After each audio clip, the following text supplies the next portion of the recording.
Attorney, gaano kalaking tulong ito sa panig po ng pangalawang Pangulo na nadagdagan po yung kumu-question sa naging hakbang ng Kamara kaugnay sa impeachment laban sa kanya? Nung panahon na ini-file ni Attorney Torion, kasama ako, at nina Attorney Vic Rodriguez, Attorney Jimmy Bondoc et al., no? Subsequently, nag-file rin si VP Sara directly as a respondent, no, sa impeachment complaint, ay hindi pa na-include yung subpoena issues, no? Binabalita pa lang noon. So, with this development na talagang yung House porsige na mag-utos sa subpoena laban sa mga opisina at personalities, ay mabuti na merong intervenors na including it as an issue to the previous challenge na pinail namin, no, at na VP Sara, no. So it depends now on the court if it will allow the intervention, because with or without these intervenors, meron namang valid issues at questions of law and facts na in-include sa aming mga petition at yung kay VP Sara. And that is the main one is the issue of a mini trial or yung pagsusuri ng mga complaints at pagdadagdag ng mga issue sa complaints na yan yung gustong gawin ng House Committee on Justice ng House of Representatives. So, with the intervenors, meron silang inattach base sa inyong report na kini-question nila yung mga subpoenas. That's an additional issue that could be discussed by the Supreme Court. Opo. Dito po sa naging desisyon or hakbang ngayon ng Korte Suprema na kinonsolidate yung mga petition po ninyo, no? At saka yung kay Vice President Sara Duterte. Wala pong inilabas na TRO. Ang interpretasyon nung sa kabila kumbaga parang may paunang pagkapanalo sila dito dahil hindi naglabas po ng TRO. Ano po yung mga proseso po pag mga ganyan, sir? Ibig sabihin ba malabo na magka-TRO or maaring parte lang yan ng proseso po kasi pinagpapaliwanag din sila kaugnay sa mga petisyon?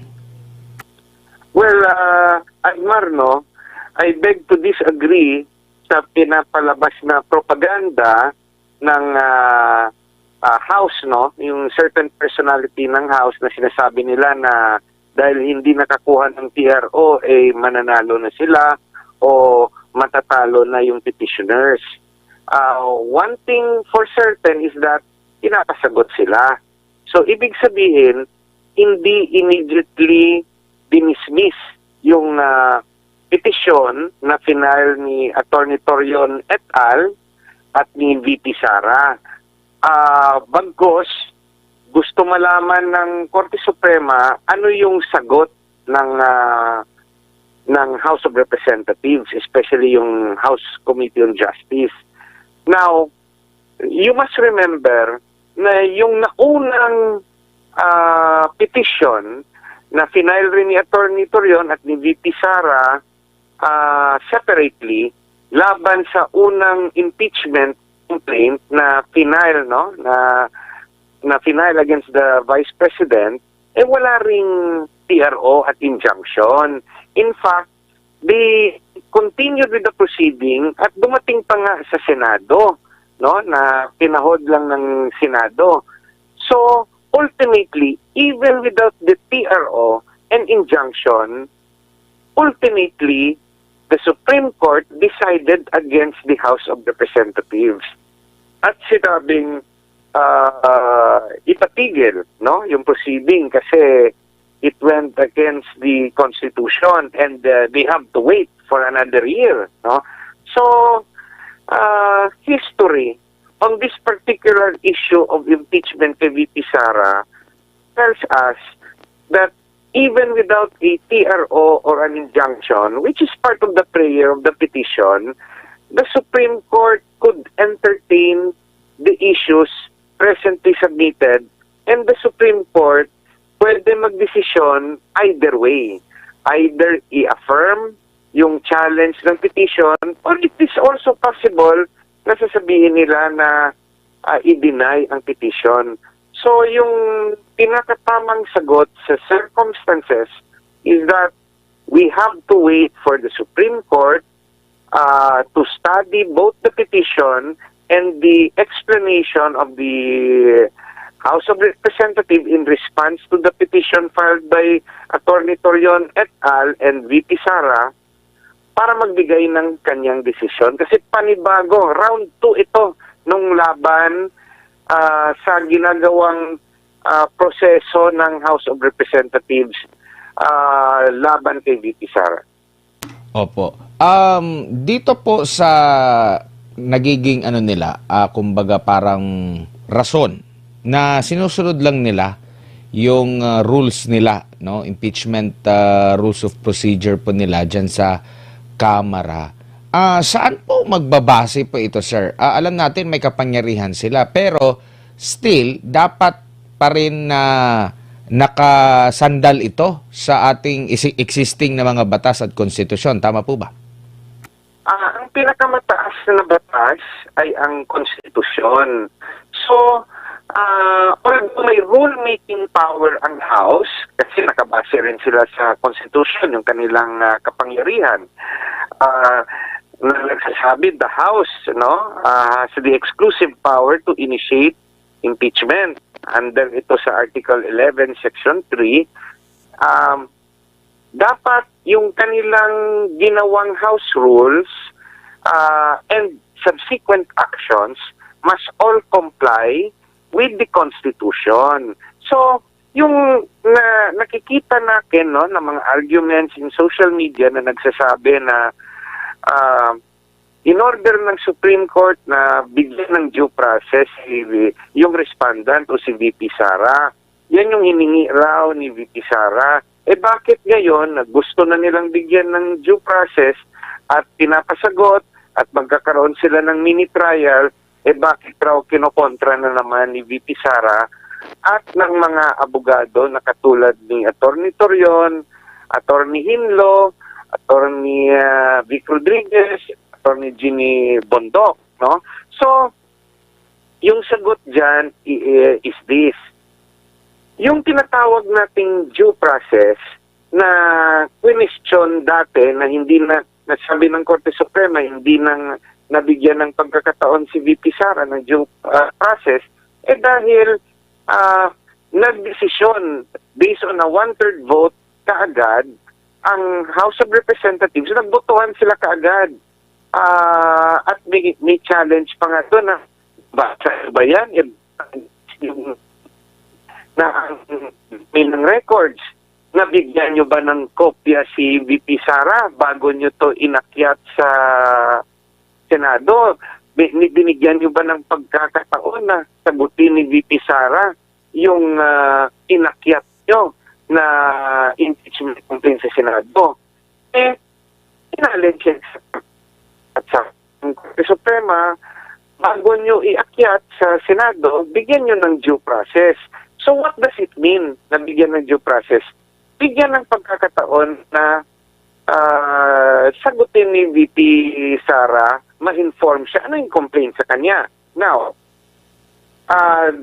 isa yan sa ground na bakit nanalo si VP Sara. No? Sa ngayon, binigyan ng pagkakataon si VP Sara na sagutin. No? Yung House, kasi merong impeachment complaint initiated by private individuals. For example, this was elevated to the Committee on Justice of the House of Representatives. At yung Committee on Justice, pinasagot si VP Sara. Sinagot niya naman. Ito yung sagot ko. Dapat it ends there. Due process has been accomplished kasi Sinagot na ni VP Sara.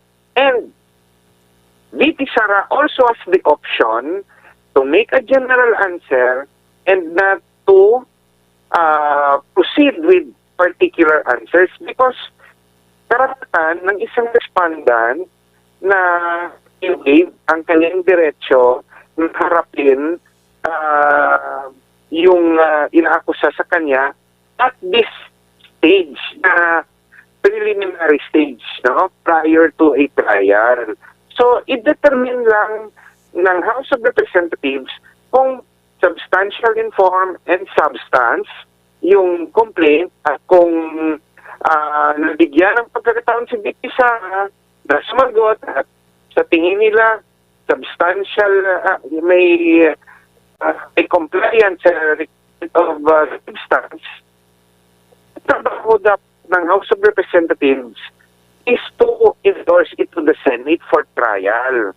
Kung sa tingin nila merong compliance on the issue of substance, yung complaint, walang karapatan ang House to conduct a mini trial because even if it is called mini, na sasabihin nila magsasabtina sila, magtatanong sila, at hindi maka-cross-examine yung respondent, at gusto nila baka makahanap sila ng bagong mga ebidensya, the Constitution provides that the Senate has the sole power to try and decide the case.